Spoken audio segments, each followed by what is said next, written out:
Radio Mekong Sekana Khmer, section franco-cambodgienne, Vichuk Mekong Sekana Khmer, que Vichuk Samrap Kon Khmer ne sera pas là. Alors maintenant place à la vie réelle. J'ai rencontré l'autre fois le jeune Vibol Lim. Vibol Lim qui est un des fondateurs d'une très très belle initiative en faveur des jeunes Cambodgiens défavorisés à Phnom Penh. Donc c'est une initiative pour favoriser la danse de rue, la danse hip-hop. Donc il va fonder un groupe qui s'appelle Ramba et qui justement va lancer un projet de crowdfunding et il vous en dit plus, on va l'écouter. Place à Vibol.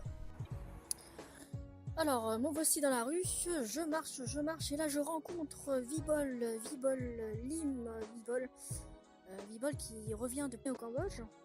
Vibol, est-ce que tu peux nous dire d'où tu viens, qui es-tu? Salut Marie, bonjour ou bonsoir à tout le monde. Bonsoir. Qui je suis, je m'appelle Vibol, j'ai vécu quelques années au Cambodge, ouais. Tu viens de quelle ville, Vibol? C'est-à-dire de France ou alors de France. Je viens de Sarcelles. D'accord, Sarcelles, banlieue parisienne, Nord Paris. Ça fait longtemps que tu reviens du Cambodge, tu as vécu combien d'années là-bas? Je suis arrivé au Cambodge en 2011 et j'y suis resté jusqu'à fin 2015. Et je suis revenu en France en fait pour faire une formation en gestion de projet culturel. D'accord, gestion de projet culturel, pour faire quoi? Alors en fait c'est que en 2013 au Cambodge on avait lancé un mouvement qui s'appelle Rambak en khmer. C'est un diminutif pour dire breakdance, donc danse hip-hop. D'accord, Ramba, d'accord. Voilà, Rambak. Danse cassée en fait. Danse cassée. Après ça se trouve que peut-être que c'est pas le bon nom, mais bon, on l'avait trouvé ça marrant. Et c'est une compétition de danse donc qui oppose des danseurs cambodgiens à d'autres danseurs qui viennent de partout, du monde entier, pour les permettre en fait de se confronter au niveau international. Donc c'est la première compétition du genre au Cambodge qui a eu, c'était en 2013. D'accord, ils viennent de quel pays en fait ces danseurs? Ils viennent de partout, on a eu des danseurs qui viennent de France, on a eu des danseurs du Japon, un de nos juges venait du Danemark aussi. Grosse dédicace à B-Boy Joel en plus. Ah oui, il y a des Européens en fait. Il y a des Européens en fait. Il y a des Européens, etc. Et donc ils s'étaient confrontés à la crème des danseurs khmer d'aujourd'hui, qui m'ont surpris par leur niveau, parce qu'ils sont un talent de malade. Et je pense que ouais, ce genre d'événement-là est fait pour leur donner un petit peu une visibilité. Mais c'est la première fois qu'on fait des compétitions de breakdance, de hip-hop au Cambodge? Sous cette forme-là, oui, c'est la première fois que ça existe. Et on en a fait 5 déjà. Donc la dernière. Ah oui, 5. Ouais, 5. La dernière en date de février 2014. Où le niveau est monté d'un cran. Où il y avait beaucoup plus de monde, plus de 300 personnes.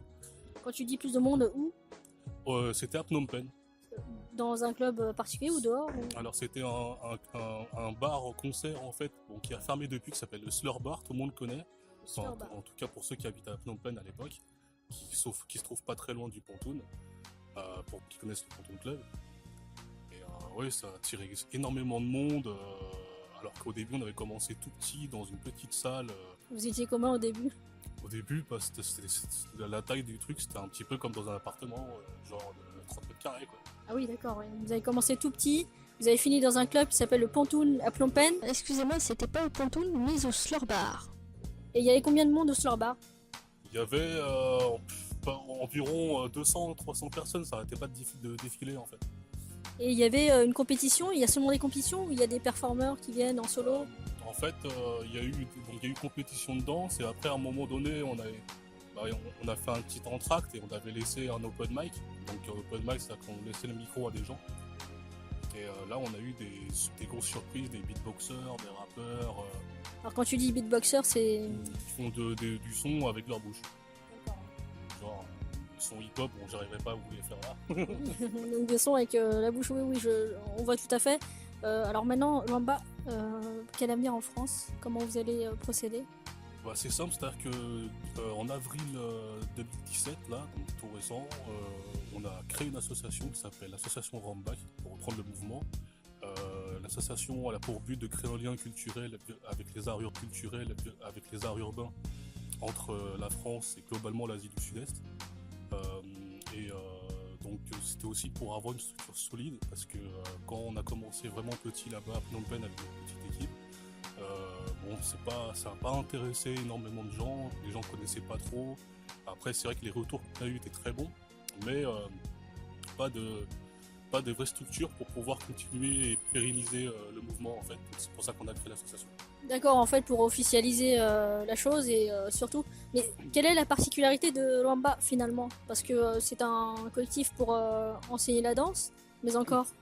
C'est-à-dire que cette compétition va servir à donner une visibilité à ces jeunes danseurs au Cambodge, parce qu'ils souffrent justement du manque de visibilité.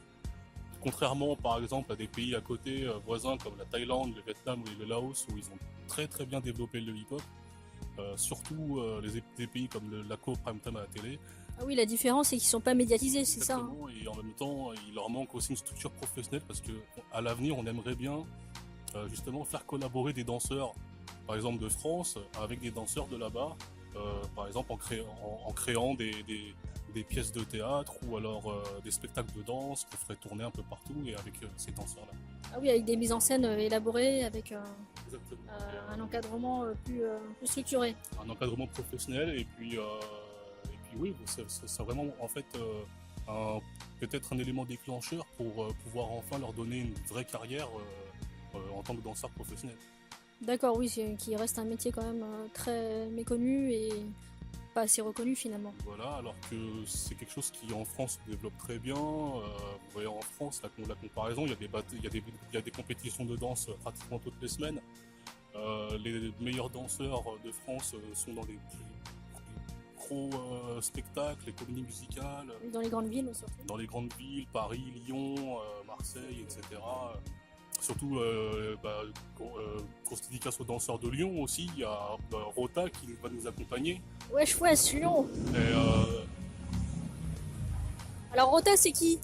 Alors Rota, pour vous situer un petit peu, c'est l'un des fondateurs du groupe Pokémon Crew. Alors Pokémon Crew, c'est l'un des groupes de hip-hop les plus titrés au monde.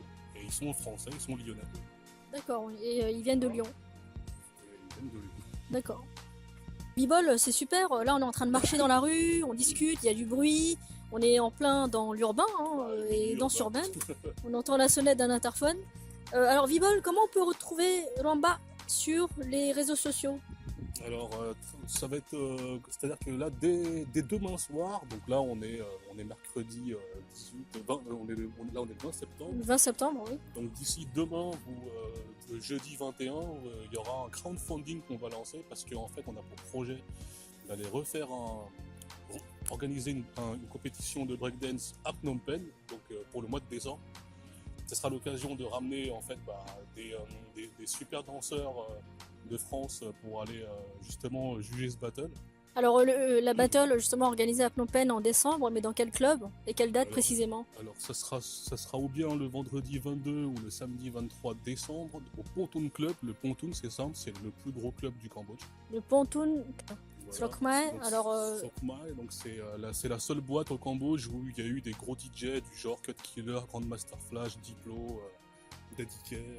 très bien, bah écoutez, à vos agendas, au Pontoon, si vous passez au Slokmai en décembre, au Bled comme on dit, alors rendez-vous au Pontoon le 22 et 23 décembre. Le 22 ou 23 décembre, et je vous encourage vraiment à supporter le mouvement. C'est pour la jeunesse du pays, c'est pour faire vivre la culture urbaine du pays, et via le crowdfunding qu'on va lancer, tout sera expliqué à l'intérieur.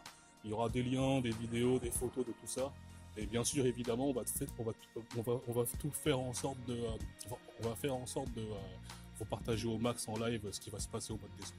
Très bien, alors j'imagine que sur le site de Luamba ou sur le site du crowdfunding, il y aura des teasers, des vidéos qui vont tourner sur les danseurs. Exactement, là actuellement on est en train de faire un trailer justement pour annoncer l'événement. Vous verrez aussi les juges qu'on va annoncer, des vidéos de ces mecs-là. Vous pouvez suivre sur la page Facebook Rumback Battle, où là on partage souvent des vidéos des meilleurs danseurs khmer du monde entier en fait. Et surtout aussi supporter l'ONG Tiny Toons, qui est la seule structure aujourd'hui, on va dire, qui forme des danseurs hip-hop au Cambodge. L'ONG Tiny Toons, donc en partenariat avec Rumbak. Alors Rumbak c'est R-O-M-B-A-K.